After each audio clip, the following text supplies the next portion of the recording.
más antiguo, diría yo, que en mi lectura, a diferencia de mis dos predecesores. Voy a ser un poco más libresco, más referido al texto de Horacio y a los textos que están incluidos en su compilación. Quisiera comenzar señalando algo curioso, aunque lamentablemente falso. Yo leí la introducción de Horacio y me preguntaba, ¿qué fue primero? Es una pregunta capciosa y malsana, dirá, ¿no? ¿Qué fue primero? ¿La concepción tarcusiana del pensamiento de Marx? ¿Se pusieron de Tarcos del pensamiento de Marx? Que Horacio buscó luego sustentar con una selección a la carta, digamos, de aquellos escritos de Marx y de él que se la corroboraran. O fue al revés, fue descubriendo a veces, no sin sorpresa, los textos y fueron ellos los que inspiraron las tesis de su introducción. Interrogación pérfida, porque lo más probable es que no haya sido una cuestión de precedencia, sino un vaivén quizás hasta dialéctico, entre sus ideas y sus lecturas de Marx, de Engels, de Trotsky, etc., ¿no? Lo que dio como resultado este libro. Tal vez estaba yo influido por unas líneas de Juan Carlos Portantiero referidas a Pancho Alicó. Portantiero, en broma, sugería que ciertos textos de Marx, muy oportunamente descubiertos por Pancho, en realidad habían sido escritos por el propio Pancho. Por su parte, y para no ser menos, Jacques Rancière afirmó peligrosamente hace unos años que no hay en Marx ninguna cita inhallable. Es decir, puede encontrar todo. Con un poco de interpretación, ¿no? Está bueno.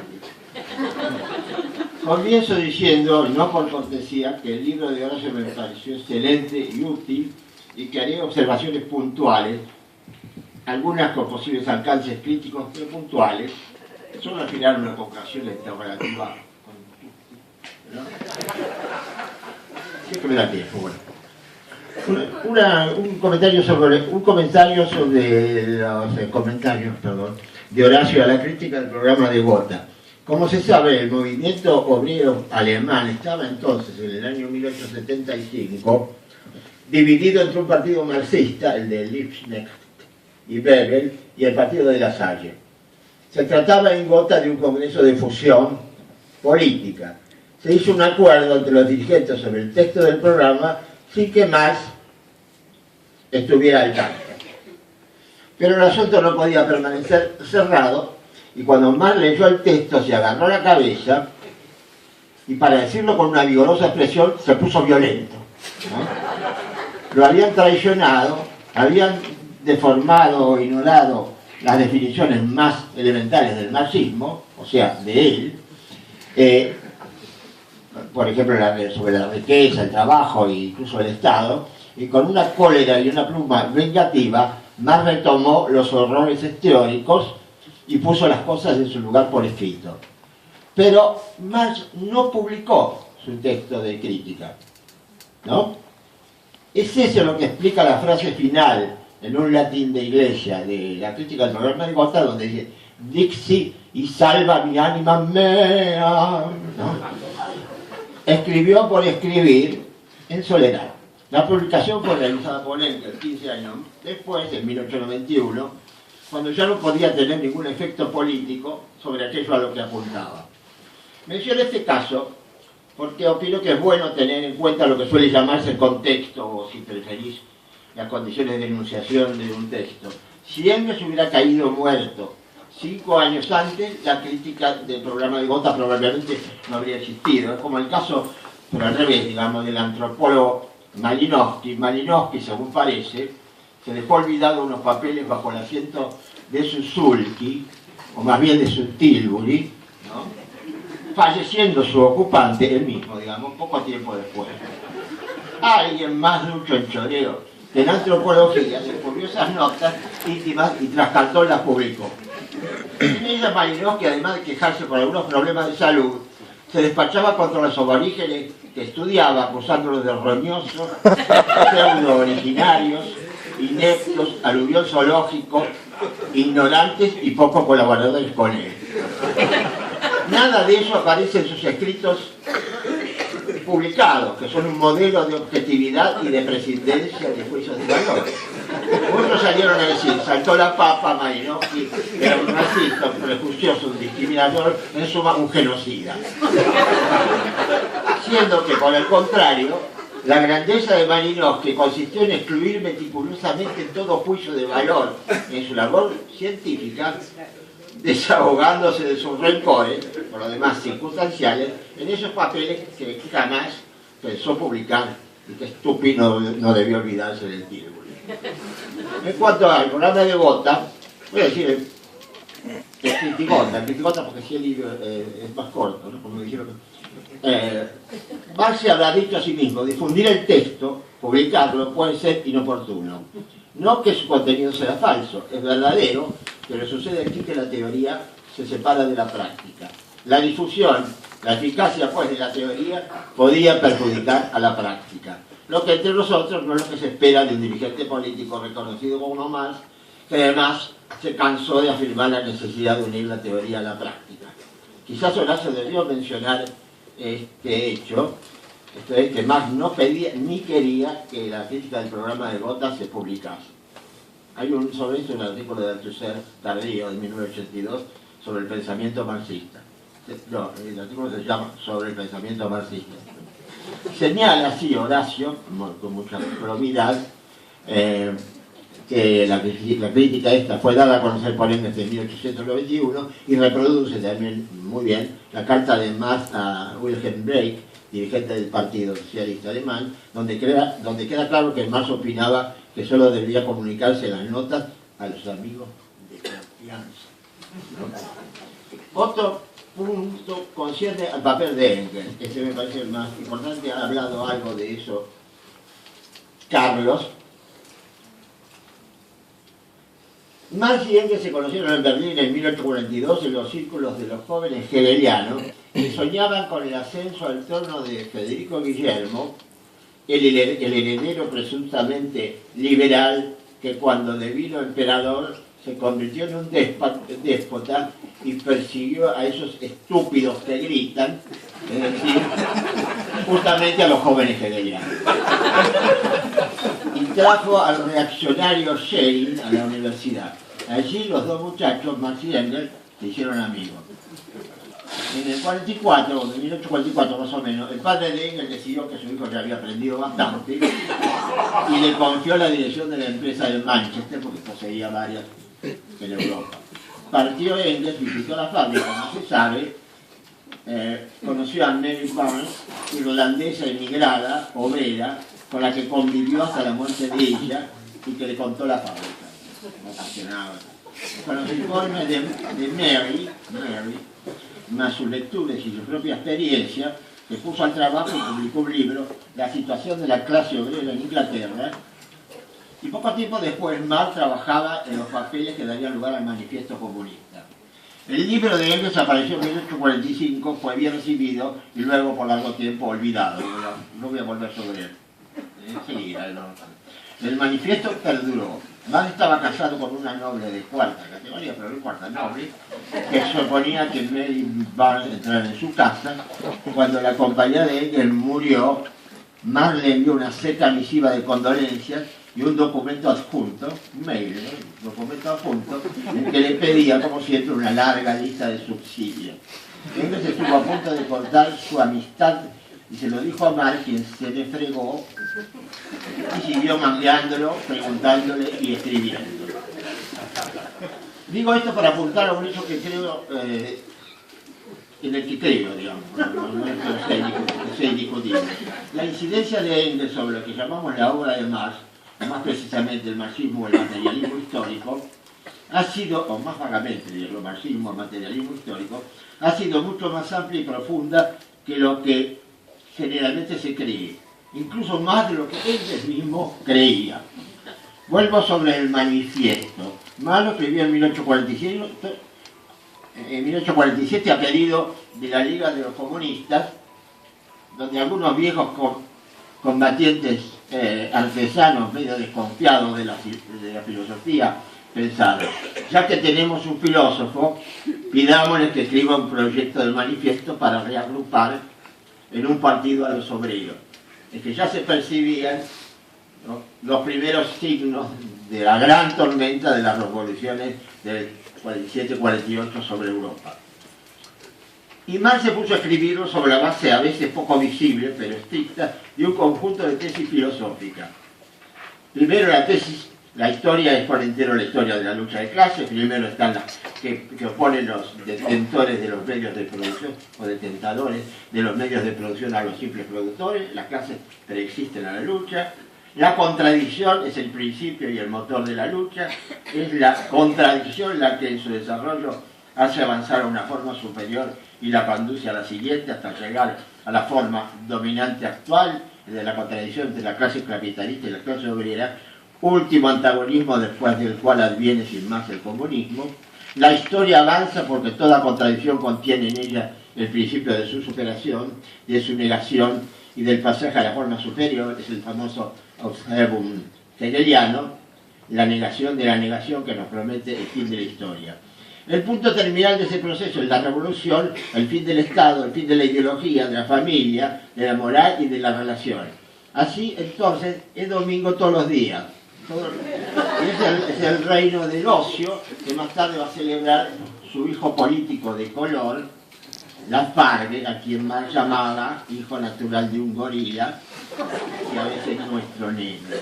Así que el trabajo de lo negativo desemboca en la revolución, anunciada como una evidencia en el manifiesto. Libro, sin embargo, imperecedero, extraordinariamente escrito, eficaz y válido en muchos aspectos, al margen de la filosofía que lo inspira. Agrego, con alguna maldad, que ese texto pasó desapercibido durante las revoluciones del 47 y 48, aunque quedó en la memoria del Partido Socialista Alemán y en nuestra memoria. Y Engels, años antes, se había puesto a trabajar, instruido, como dije, por los informes de, lo podemos llamar Mari, y por sus propios conocimientos, y su libro, como dije, La situación de la clase obrera en Inglaterra, en el cual la historia universal discurría de muy otro modo que en los esquemas del manifiesto. Todo dependía allí, por un lado, de las condiciones de vida y de trabajo impuestas a los explotados, desde el gran despojo del que habló Maristela, de la acumulación primitiva que había echado a los hombres a la calle, quemado sus casas y puestos en manos de los propietarios locales de la medio de producción. Nada de concepto de contradicción, de negación de la negación, de negatividad y de privado de lo negativo sobre lo positivo, sino una situación de hecho, resultado de un proceso histórico imprevisto, pero no arbitrario, que había producido esa situación. Los despojados en manos de los propietarios. Hechos, no conceptos filosóficos que se mueven. Y en cuanto a la lucha, era también el resultado de una historia factual. Los despojados habían combatido para conservar sus tierras, habían perdido y seguían resistiendo. Además está decir que Marx utilizó ese material y muchos otros que le envió Engels, lo que dio pie a los quizá algunos de los mejores análisis del capital, como también lo citó Maristela, en el capítulo 24 del primer libro sobre la acumulación primitiva, u originaria, si usted prefiere.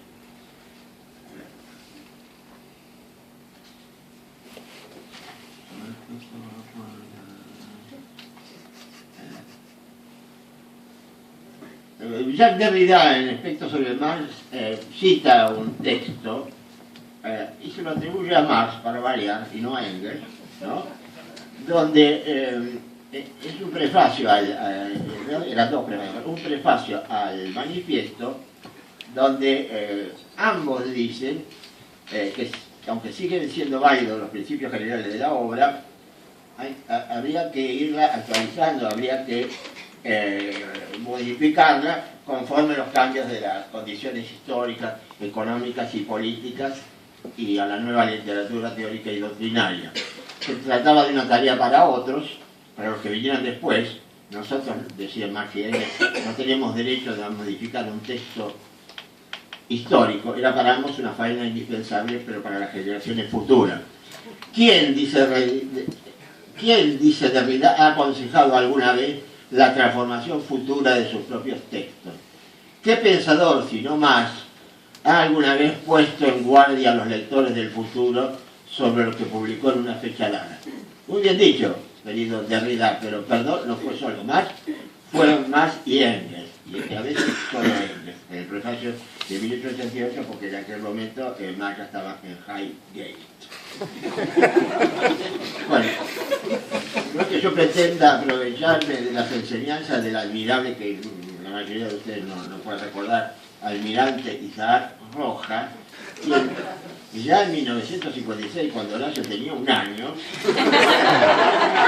hablaba de la subversión a patria inspirada en el pensamiento marxista y engelsiano.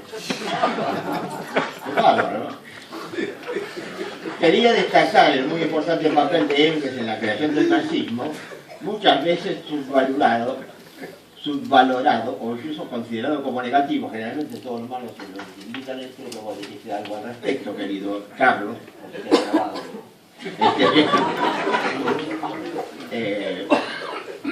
y quizás si el libro se hubiera titulado Marx y Engels, no habría sido injusto. Aunque se titula Marx, tampoco. Es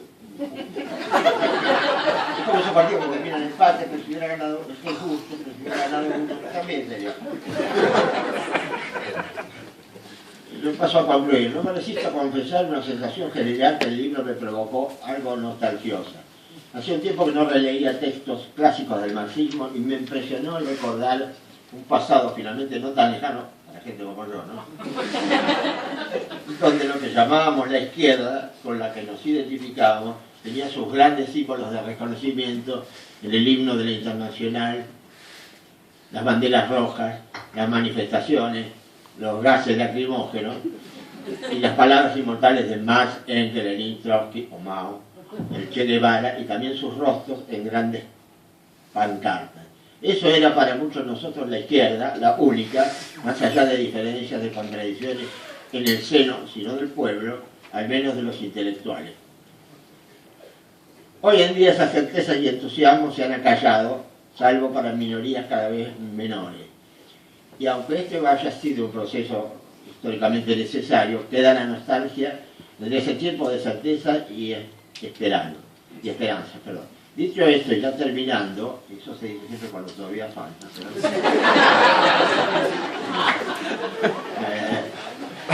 quiero señalar que mi comentario sobre el libro de Horacio se atuvo al marco teórico también en general político, en que su texto y los de su antología se sitúan. Sin embargo, no voy a abundar mucho en esto, debo añadir, porque ya fue dicho por mis antecesores, mi padre, mi abuelo. Ese marco, digo, está desde hace tiempo profundamente cuestionado teórica y políticamente. Las tesis centrales de la teorización del capital aparecen hoy más que discutibles, sino falsas, o con una validez histórica acotada a un tiempo que no es el de hoy.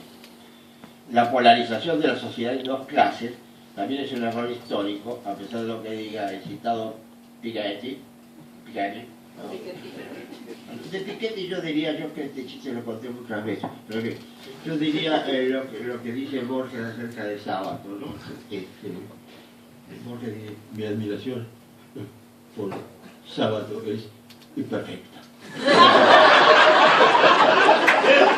Mi admiración porque aplauden a Borges.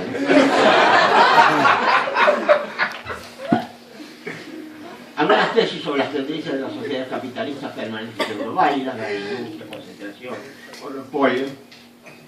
Además, como señala Mao, esto habría que verificarlo, yo le creí inmediatamente. En el Capital no aparece ni una sola vez, nunca, la palabra capitalismo. Cosa que casi nadie advirtió.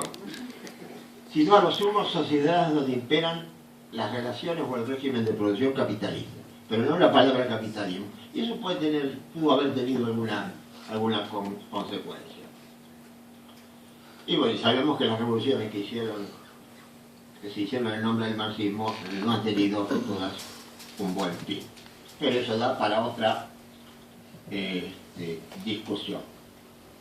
En dos palabras, estimulante libro.